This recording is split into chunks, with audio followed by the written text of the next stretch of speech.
Now I'm going to shift direction.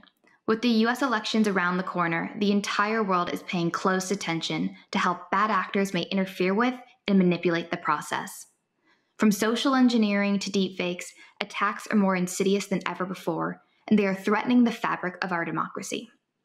The thing is, these threats also exist in the business world and private sector too, and we need to be alert. So that's why we're going to talk to Elvis Chan from the FBI and Nina Schick, author of Deepfakes and the Infocalypse. They're going to tell us what to watch out for.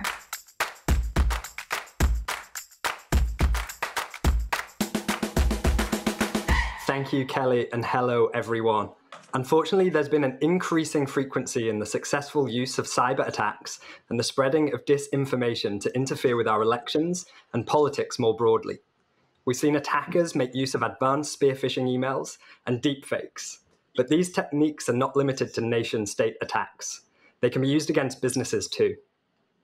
Security leaders sense that the threat of deepfakes is on the horizon, but the technology is already here. Today, I'm delighted to be joined by Elvis Chan, Supervisory Special Agent at the FBI, and Nina Schick, author of Deepfakes and the Infocalypse. So to kick us off, Elvis, please could you briefly introduce yourself, followed by Nina. Hi, my name's Elvis Chan. As you mentioned, I'm a supervisory special agent for the FBI. I actually manage a squad here in FBI San Francisco that is charged with investigating Russian hackers. Hi, my name is Nina Schick. I'm a political broadcaster and author. My background is in geopolitics and information warfare, and for kind of the last decade, I've been looking at how Russia and other state actors have been engaging in foreign disinformation, and also looking at how the coming age of synthetic media is going to make our crisis of information and disinformation far more potent. Perfect. Thank you both. I'm sure we're in for a very interesting conversation. Elvis, I wonder if you could kick us off and just briefly summarize what happened in the 2016 election, what was the interference, whether these techniques and tactics could be used again in the 2020 election, and very topical, I wonder maybe you could briefly comment on the recent news of the Facebook account takedown. So absolutely happy to do that. So as Nina mentioned, the Russians have been engaged in information warfare for decades, right back to the Soviet era. And so I think that the difference now is that social media platforms have just turbocharged it. There were actually 3 different ways that the Russians came at us in terms of information warfare. Number one was a straight up hack and dump attack. So, a hack of the Democratic National Committee and the DCCC, and then stealing their information and then dumping it all over the internet. So that was one of the things that we were busy chasing down in 2016. Another thing is actual cyber attacks against the election infrastructure, which we define as like voter databases, polling equipment, websites owned by the state election officials and county and local election officials. So that was the second one. And then the third one, and the one that we're actually going to be talking about most today, is information influence campaigns, specifically on social media and other like news media platforms. And so that was where some like shallow fakes were used. The Internet Research Agency, which is a St. Petersburg-based company run by a Russian oligarch named Yevgeny Prigozhin, one of the close associates of Vladimir Putin, was charged with sowing dissension in the US elections in 2016. And guess what? They continue to do it today. I think you saw the news from both Facebook and Twitter. They took down accounts associated with a quote unquote international news website called Peace Data. I think the interesting thing for your listeners is the social media was actually to direct people to the Peace Data platform, where they had actually gotten freelance journalists from all over the place to include America to write opinion pieces for them. So I think you can see a little bit of a change in tactic from 2016 to 2020. Perfect. Thanks for that summary, Elvis, and it sets us up for a great conversation. Nina, Elvis has already introduced the concept of shallow fakes, deep fakes. I wonder for the audience whether you could just summarize what a deep fake is and why should we be so concerned about them? Well, a deepfake is essentially a piece of synthetic media. That's to say, a piece of media that's either wholly or partially generated by AI. And what's really fascinating about deepfakes is that the AI behind it has only been good enough to do this for about 2.5 years. It was only 2.5 years ago that we first started seeing the emergence of deepfakes thanks to the revolution in deep learning over the last decade. And the first application of deepfake were fake pornography videos that emerged in Reddit. And until now, the most prevalent and widespread use of deepfakes is still in non-consensual pornography that is a phenomenon that's, targeted against women. So it's almost exclusively gendered.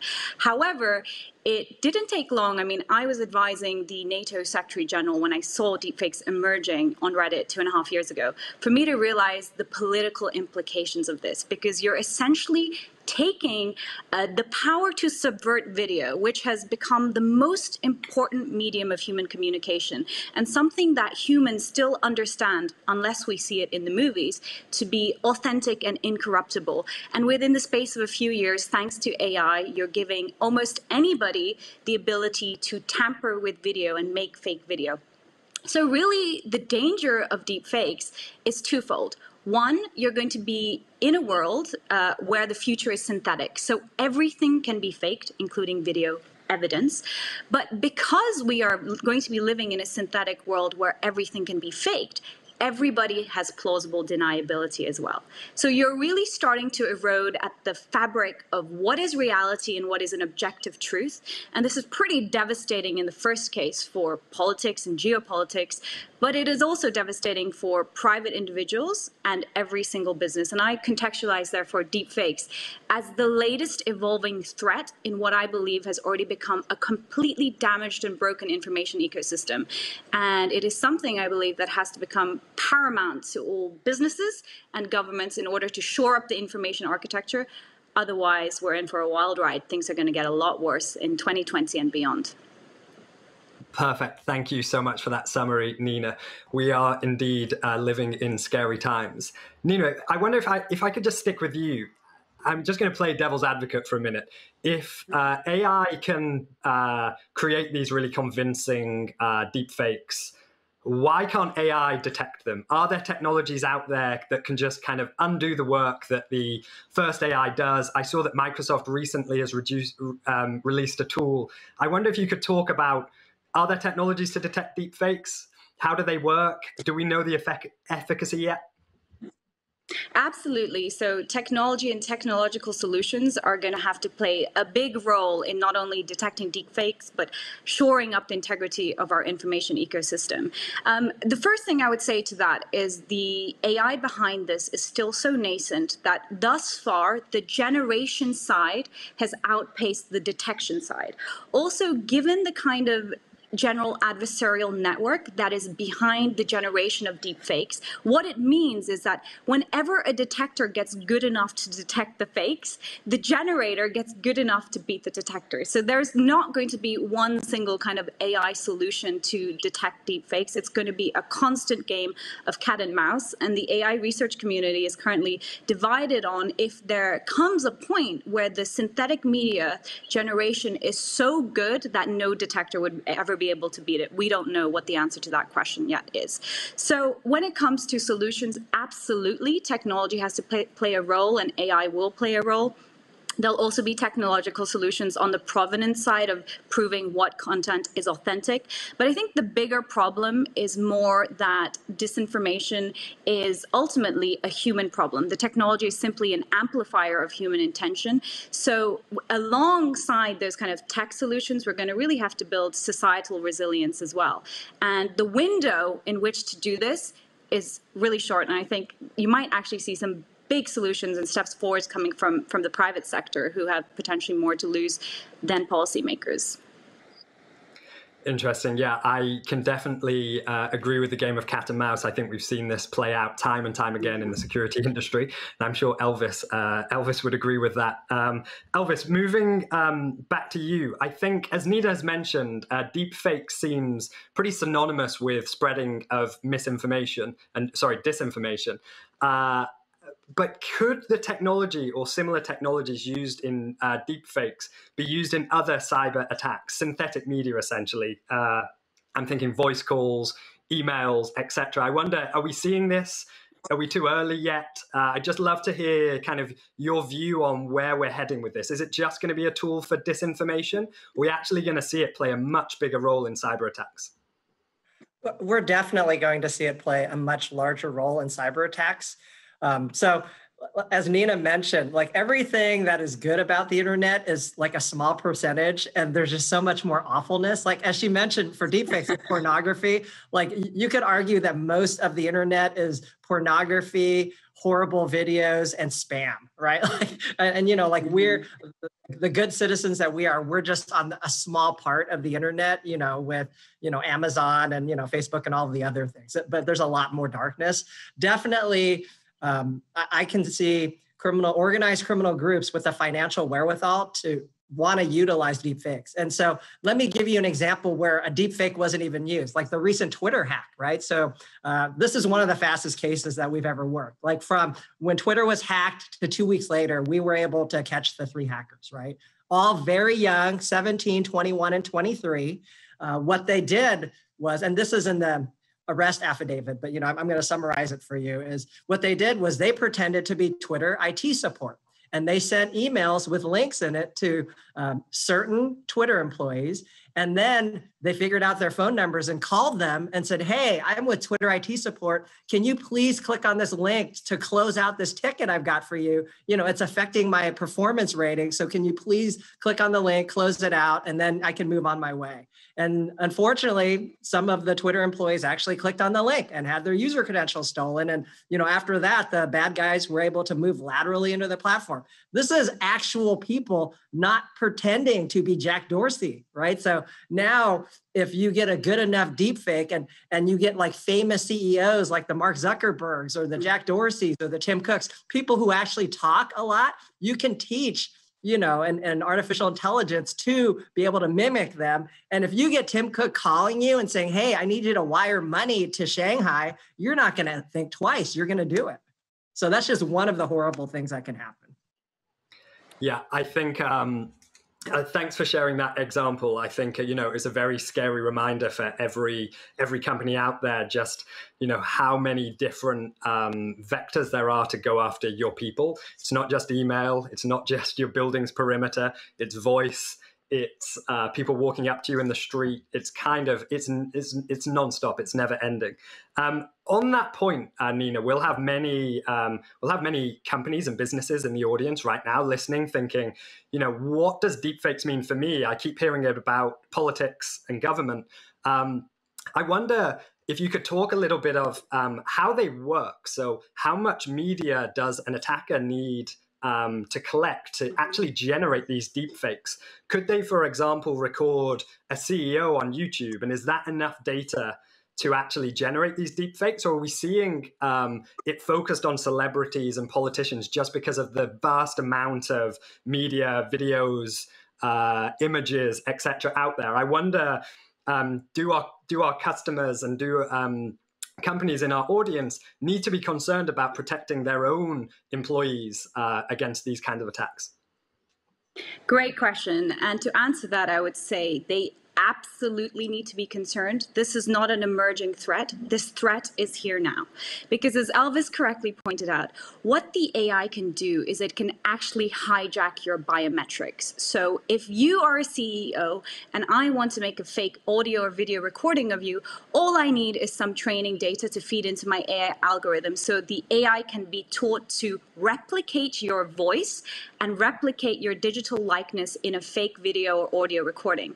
This has already happened. So last year, we had the first big case of deepfake fraud where the CEO of a British energy company was scammed out of 250,000 euros because his boss from the parent company, who's a German man, called him and told him to wire the money to a Hungarian energy supplier. Now, as it transpired, that was AI-assisted crime. It wasn't actually his boss calling, but given that the person he was speaking to on the phone had the exact cadence, accent, and everything of his German boss, he had no reason to doubt that it was his boss and did the task.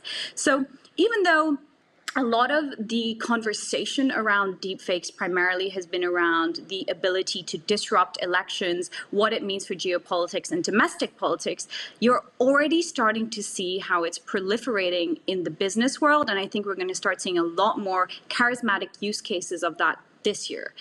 It's not only every CEO who's on the line, because as you pointed out, they might have more training data. So if you're a public figure, maybe there's speeches of you, maybe there are a lot more images of you, but the point is that the AI is getting better and better and better. As I already mentioned, it's only been about 2.5 years since this has become a practical reality.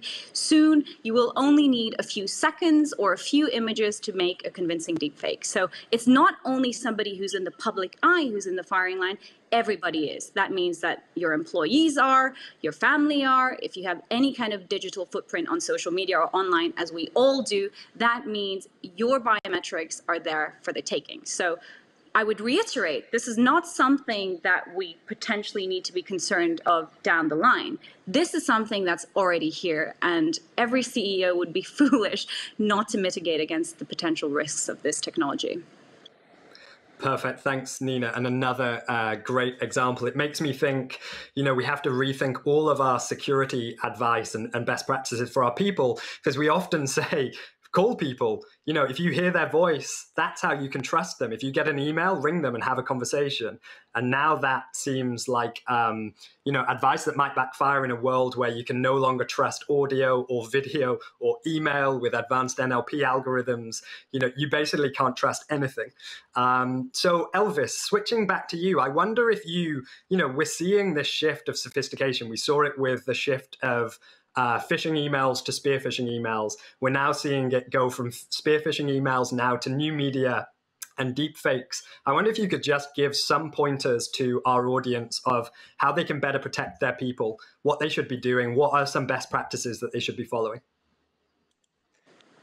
I think when it comes to this, the basics are the fundamentals, the basics are always still good, right? So as you mentioned, yes, someone can call you and pretend to be the CEO and get you to wire money. But hopefully you have the actual phone number of the CEO, right? And you can call their assistant and say, I need to be patched into the actual CEO to see if this actually happened. So that's a second factor authentication stuff, right? And I think with any financial transactions, we need multi-factor authentication. That's what I tell businesses. It's not only for good cybersecurity, it's for financial transactions as well, as having some sort of multi-factor approval process, for over a certain amount of money, right? Like over $10,000, over $100,000, whatever it is for your organization, still having some sort of multi-factor authentication. And at the end of the day, as Nina mentioned, it's about the human beings, right? So we're still on human being 1.0. I think I said that in the last recording we had with you, but we do need to build up resilience in the people, because at the end of the day, the technology is going to get better and the people also have to get as good as they can. Thanks, Elvis. Yeah, love the human being 1.0. You can keep saying that because we couldn't agree more. It's kind of one of our founding philosophies is we just need to protect people and do everything in our power to empower them to engage with security, help use technology to protect them. But let's not shy away from it. Let's admit that there are challenges out there and essentially, just raise security through training and awareness, but also layering technology in place. Shifting gears slightly before we have to finish, Nina, this surely introduces many questions around the ethics of AI. As you mentioned at the beginning, on the one hand, the fact that we can create deepfakes is testament to the amazing research in deep learning, the true innovation that that we're capable of. But there also seems to be a huge cost associated with it. I wonder if you could just speak briefly about how you think about the ethics of AI, especially in private corporations where they may be driven by ad revenue, etc. How careful do companies need to be with putting this stuff out into the wild where they don't know where it is, there's no regulation, there's no control? I'd just love to hear some thoughts on that. Companies absolutely need to be careful. When it comes to synthetic media, I have no doubt that the future is synthetic. Experts who I talk to believe that in a few years' time, 7 years' time, up to 90% of online video content may be synthetic. There are going to be many practical, commercially viable use cases of synthetic media, for example, for corporate communications or training videos. But of course, there are going to be negative applications, and this is where I distinguish the taxonomy between synthetic media and deepfakes. I would say that for the past few decades, really the age of information, what's happened is that we have allowed our information ecosystem to be completely transformed by these huge advances in technological innovation. But we've been way too slow to kind of deal with the downside. We've seen that over the past 10 years in kind of the crisis of disinformation that's tied to the construction of this internet ecosystem. And we're going to see that play out a lot more in the age of synthetic media. So I think absolutely paramount to not only every business practice, but also to national security, and every political conversation should be the question about how do we build a more secure and safe information ecosystem, because right now it is completely unsafe and it's becoming increasingly more dangerous. So I would say that this is one of the biggest challenges actually of our time, because ultimately, if there is no trust in any media whatsoever, and there's no shared objective reality that not only destroys our political systems, or the kind of liberal democratic political systems that you and I imagine all of your audience want to live in, but it also is bad for business. So this is a #1 priority, I think, of our time, and it needs to be addressed as such. Perfect. Thank you so much, Nina. And that actually serves as an amazing conclusion to the session. So I would love to just thank Elvis and Nina for sharing their wisdom. Clearly, we've got some deep experts in this session. We could have gone much, much deeper, and it's hugely topical. As Elvis mentioned, just recently, there has been an account takedown by Facebook, thought to be Russian. We've got the 2020 elections coming up right now. So we all need to think, we all need to take a moment to think about what we're seeing, what we're watching, take a step back. I think also remind our families, remind our friends who aren't maybe as security aware as us. Let's come together. As Elvis says, this is a very human problem. So thank you. Thank you for joining us, and back to you, Kelly.